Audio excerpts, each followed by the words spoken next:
Ouais, un de mes voisins a voulu me buter. Bon, entre nous, qui n'a jamais eu un voisin un peu relou qui passe l'aspirateur à 22h quand t'essaies de t'endormir? Ouais, je m'endors à 22h, qu'est-ce qu'il y a? Non, plus sérieusement, j'ai connu des voisins insupportables. Pas des voisins juste relous. Insupportable. Faut être honnête, quand t'as pas de thunes, bah t'as pas trop le choix que de prendre le premier appart qui te vient. Et très souvent, 99% du temps, t'es entassé dans d'immenses immeubles entourés de gens venant de tout horizon. Bah ouais, niveau critères d'appartement, c'était... Alors, combien j'ai dans le portefeuille?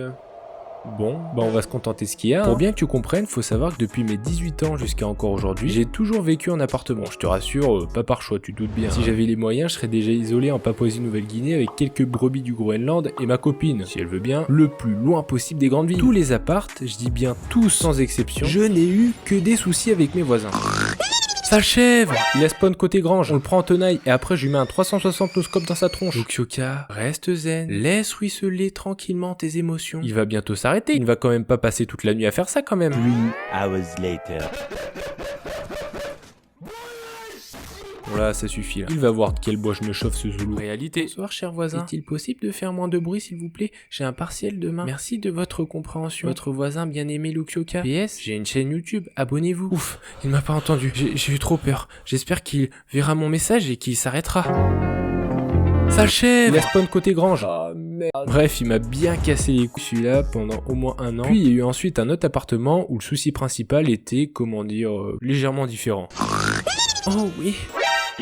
Ah oui, continue. Wow. Ça va, tout le monde a le droit de se reproduire, même s'il fait du bruit. En plus, ça a duré que 5 minutes. C'est faux, le mec pendant 1 heure culbutait mon mur comme un sauvage, comme s'il donnait des coups de marteau dans le mur. Le pire, c'était même pas qu'il faisait des carabistouilles dans son lit. Non, le problème est tout autre. Oh, j'adore les chips au concombre, fromage aux pâtes, café latte, frère la vache à lait. Ouais, et moi qui tapais pendant ce temps-là comme un abruti sur mon mur pour qu'il se taise, pour dire, il était capable de chanter encore plus mal que ma copine, faut le faire quand même. Pipipi, petite balle perdue. Bisous loulou, c'est pas contre toi. Hein. Bref, étant maintenant habitué à gérer les conflits entre voisins, je décide un beau jour de lui laisser un mot sur sa porte.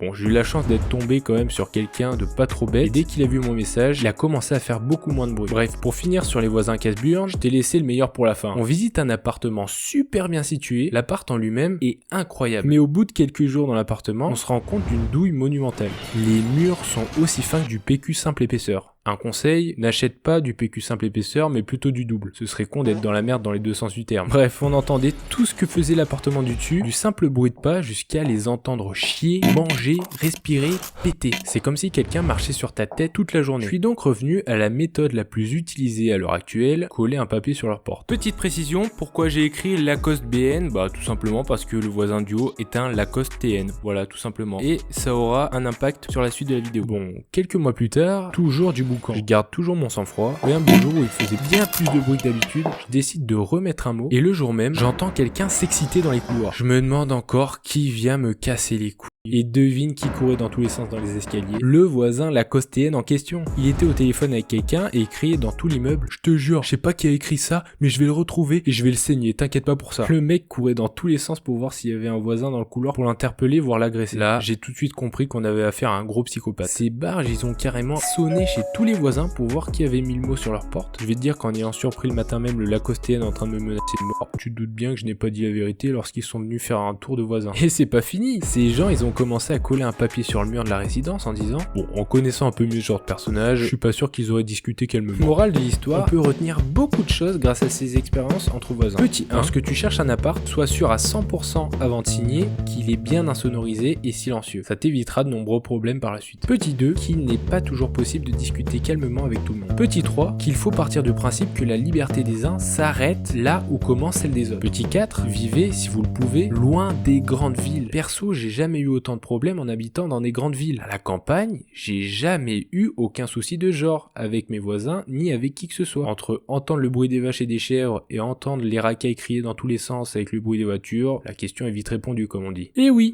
appuie sur le logo pour tirer la chasse d'eau. 3, 2, 1, maintenant!